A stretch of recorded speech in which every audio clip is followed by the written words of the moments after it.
Right, so imagine this. You've spent months going back and forth with the council, you've paid your architect, you've submitted all the paperwork, you've waited patiently, and finally, you get that glorious email saying your planning permission has been approved. You're over the moon, aren't you?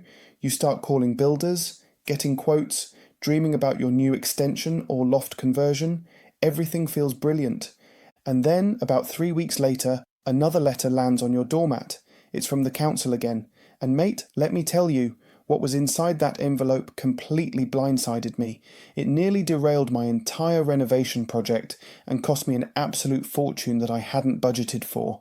Now, I'm sharing this story today because I genuinely believe every single person watching this who's thinking about renovating their home, extending their property, or doing any kind of building work in the UK absolutely needs to know about this.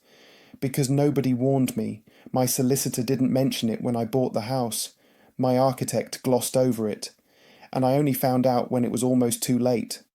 So stick with me for this one, yeah? Because by the end of this video, you're going to understand exactly what happened, how it connects to the current UK housing market, and, most importantly, how you can protect yourself from making the same expensive mistake I nearly made. Alright, let me take you back to the beginning. So I bought my property about 18 months ago now. It's a fairly typical 3-bedroom semi-detached house in the Midlands. Nothing fancy, nothing special, just a solid family home that needed a bit of love and modernisation. I paid around £265,000 for it, which at the time was pretty much bang on the average for that area. Now, from day one, the plan was always to extend. The kitchen was tiny, the layout was awkward, and there was loads of potential to add value by building a single-storey rear extension and converting the loft into a 4th bedroom with an en-suite. Classic stuff, right? The kind of project you see on all those property programs. I did my research, I spoke to estate agents about what the property could be worth after the work was done. The consensus was that with a good quality extension and loft conversion, we could add somewhere between £40,000 to £60,000 of value to the property, which, when you factor in the renovation costs of around £50,000, meant we'd essentially be doing the work for free and getting a much better home to live in. Seemed like a no-brainer. So we cracked on, hired an architect, drew up the plans, and submitted everything to the council. Now, if you've ever dealt with planning permission in the UK, you'll know it's not exactly a quick process. We submitted in January, and we didn't get our decision until late March. Nearly 3 months of waiting, refreshing the planning portal every single day, like a lunatic. But then it came through, approved, no conditions, no amendments, just a straightforward approval. I remember reading that email and genuinely punching the air. My wife thought I'd gone mental. We celebrated, cracked open a bottle of wine, started WhatsApping builders to arrange site visits. Life was good. The housing market was showing signs of stabilising after all the chaos of the previous couple of years. Mortgage rates, while still higher than we'd all like, had come down from their peak. It felt like the perfect time to be adding value to property. And then, about 3 weeks after the approval, this letter arrived. Brown envelope, official looking. From the council, but from a different department than the one that handles planning. This was from something called the Community Infrastructure Levy Department, CIL for short. Now, I'll be completely honest with you, I had absolutely no idea what CIL was. Never heard of it, never came across it in any of the research I'd done, never saw it mentioned on any of the YouTube videos I'd watched about home renovations. It was completely off my radar, so I opened the letter and my stomach just dropped. Because what it was telling me was that because of my approved extension, I now owed the council a community infrastructure levy payment of just over £8,000. £8,000. That I hadn't budgeted for, that nobody had warned me about. That was due before I could legally start any building work. I sat there reading this letter over and over again, thinking there must be some mistake. This couldn't be right. I've got planning permission. I've done everything properly. Why is the council now asking me for £8,000 on top of everything else? So let me explain what this actually is, because understanding this is crucial if you're planning any kind of development work in the UK. The Community Infrastructure Levy, or CIL, is essentially a tax that councils can charge on new building work. It was introduced back in 2010 as a way for local authorities to raise money for infrastructure improvements like roads, schools, healthcare facilities, and green spaces. The idea behind it is actually quite logical when you think about it. If you're adding a new bedroom to your house or building an extension, you're potentially putting more demand on local services. More people might live in your house, more cars on the road, more kids in the schools. So the council argues that developers should contribute towards improving that infrastructure. Now here's the thing that really frustrated me. Not all councils charge CIL, some do, some don't, and the rates vary massively depending on where you live in the UK. In some London boroughs, you could be paying over £200 per square metre of new floor space. In other areas, it might be £50, and in some places, there's no charge at all. The problem is, this information isn't exactly shouted from the rooftops. You have to actively go looking for it, and when you're caught up in the excitement of planning permission and choosing kitchen units and bathroom tiles, the last thing on your mind is checking whether your council has a CIL charging schedule. What makes this even more relevant right now is how it connects to the broader UK housing market picture. We're in a really interesting period for property at the moment. According to the latest data from the Land Registry, the average UK house price is sitting at around £288,000. That's actually down about 0.8% compared to this time last year. Now, that might not sound like much, but when you factor in inflation, the real terms decline is actually more significant, and what this means for people doing renovations is that the margin for error is getting smaller. A few years ago, when prices were rising by 10% annually, you could absorb unexpected costs because the market was doing the heavy lifting for you. Now, every pound you spend needs to be justified. But here's the thing that really gets me. CIL is just one of the hidden costs that nobody seems to talk about when it comes to home renovations. Let me run through some of the others that caught me off guard during this process. First up, there's building regulations. Now this is separate from planning permission, and a lot of people don't realise that. You can have full planning approval and still fall foul of building regulations. The building control fees alone for my project came to just under £1,000. Then there are the costs of meeting the actual regulations themselves, things like upgraded insulation, fire doors, smoke alarms, and proper ventilation systems. Then there's the party wall agreement. If you're building anywhere near a shared boundary with your neighbour, you're legally required to serve a party wall notice. If your neighbour is cooperative and signs a simple acknowledgement, that's fine. But if they want to appoint a surveyor to protect their interests, which is their absolute right, you're paying for it. In my case, the neighbours were lovely about it, but even so, the party wall surveyor fees came to £1,500. Structural engineer reports, soil surveys, tree surveys if you've got protected trees nearby, ecology assessments for bats and newts. The list goes on. And all of these things are on top of your actual building costs, which, let's be honest, have gone through the roof in recent years. Labour costs in the construction industry have increased by around 15 to 20% since the pandemic. Material costs, whilst they've come down a bit from the crazy peaks we saw in 2022, are still significantly higher than they were pre-COVID. Timber, steel, concrete, plasterboard, everything is more expensive. So when you're budgeting for a renovation project in the current UK housing market, you need to be incredibly realistic about the true costs. My advice would be to take whatever figure your builder quotes you and add at least 15 to 20% for contingencies. And that's before you even factor in potential surprises like CIL. Now let's zoom out a bit and look at what's actually happening in the UK housing market right now, because this context is really important for anyone thinking about renovating or extending their property. We're currently in what I'd describe as a market of two halves. On one side, you've got relatively stable prices, increased housing supply compared to last year, and mortgage rates that, whilst not exactly cheap, are at least more predictable than they were 18 months ago.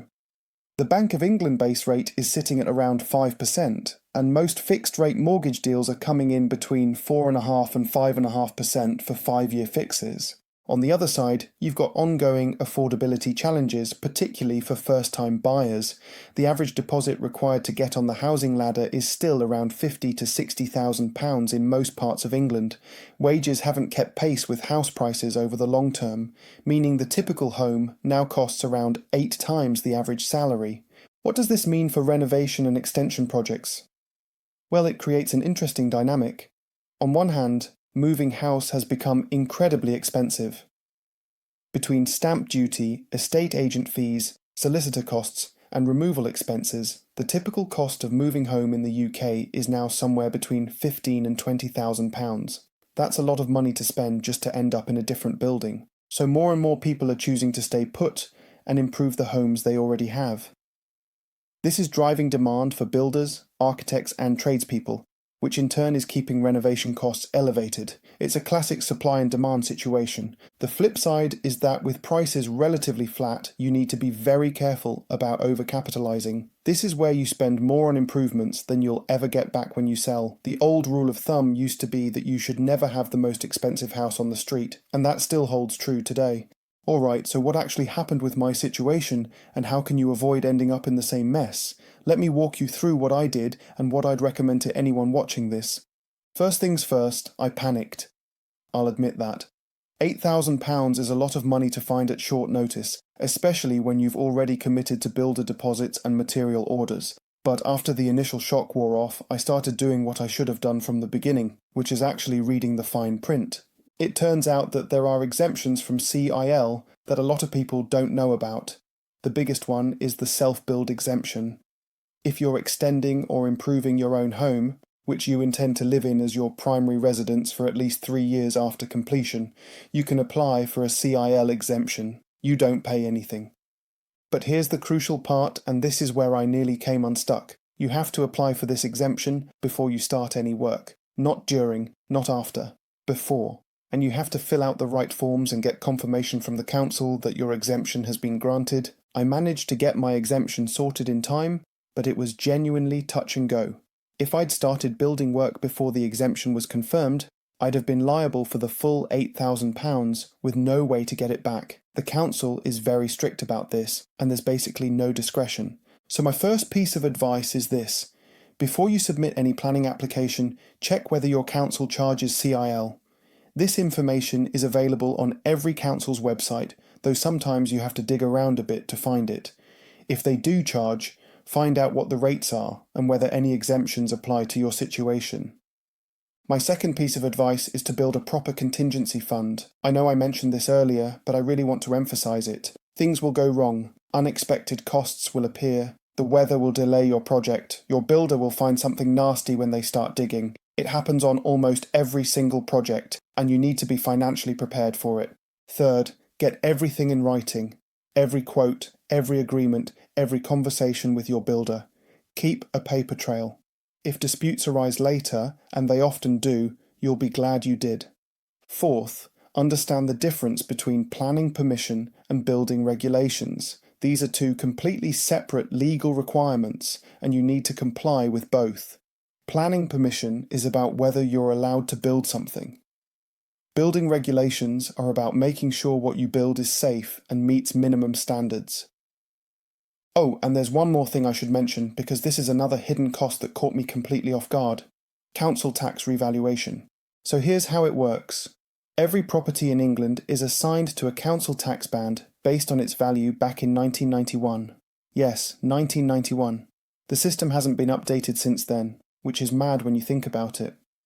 But the important thing to understand is that when you significantly extend or improve a property, the council has the right to reassess your council tax band when the property is next sold, or when a new valuation is triggered. Now, adding a bedroom or extending your kitchen might not immediately trigger a council tax increase whilst you're still living there. But when you eventually come to sell, the new owners could find themselves lumped with a higher council tax band from day one. And in some cases the revaluation can be backdated. This is something that a lot of property investors don't think about. If you're doing a renovation project with the intention of selling, you need to factor in how a potential council tax increase might affect the attractiveness of your property to buyers. Someone looking at your lovely renovated home might think twice if they realise they're going to be paying £300 or £400 more per year in council tax compared to the house next door. It's also worth noting that council tax varies dramatically across the UK. The difference between the cheapest and most expensive council tax areas can be over £1,000 per year for the same band of property. This is something that's often overlooked when people are comparing property prices in different regions. So where does all of this leave us when we look ahead to the rest of this year and into next year? What should homeowners and property investors be thinking about? Well, I think the key theme is going to be value for money. The days of easy gains in the property market are behind us, at least for now. Any profit you make is going to have to be earned through smart purchasing, careful renovation, and proper financial planning. The good news is that there's still definitely value to be added through well thought out improvements. A properly executed extension or loft conversion, finished to a good standard, will still increase the value of your property, but you need to go in with your eyes wide open about the true costs involved. Mortgage rates are expected to gradually decline over the coming months as inflation continues to fall, but we're probably not going back to the sub 2% rates we saw during the pandemic era anytime soon.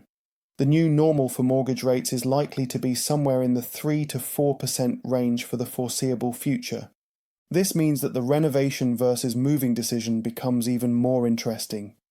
For a lot of people, extending their current home is going to make more financial sense than selling up and buying somewhere bigger.